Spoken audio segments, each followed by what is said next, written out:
খুলে গেল মাত্র 30 টাকার চিকেন বিরিয়ানি। একবার ফ্লেভারটাকে দাদাকে বলবো একবার তোমরা জাস্ট দেখো, রাইসের কোয়ালিটিটা একবার দেখো। 30 টাকা মানে এই না যে আমি যা তা জিনিস দিয়ে দিচ্ছি।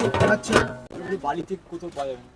বালিতে গোটা বালি কেন, আমি এটা বলি পুরো হাওড়ার মধ্যে এটা পাওয়া যাবে না। দিদি তোমার স্ট্রাগলের স্টোরিটা যদি একটু শেয়ার করো, মানে কবে থেকে তুমি 30 টাকায় যে চিকেন বিরিয়ানি তুমি বলছো, এটা কবে থেকে স্টার্টআপটা হয়েছিল এটা শেয়ার করো। এটা আগস্ট মাস থেকে স্টার্ট হয়েছিল। তখন মানে যে এতটা যে মানুষ আমাকে এখন চেনে বা জানছে যে বিক্রি করছি, তখন তো কিছুই ছিল না। 1 কেজি চাল আমি রোজ বিক্রি করতাম, মোটামুটি যেত। কিন্তু তোমাদের মতো ভাই দাদাদের জন্যই আমার আজ এই জায়গাটা। এখন আমি যতটাই করি না কেন পুরো সবকিছুই তোমাদের জন্য। স্ট্রাগল তো করতে হয়েছে, সবাইকে স্ট্রাগল করতে হয়। তো আমিও সেরকম ভাবে করেছি। আমার দোকানটা ভেঙে দেওয়ার পর আমাকে মেন ভেঙে দিয়েছি মানে তুমি এখন ভ্যানে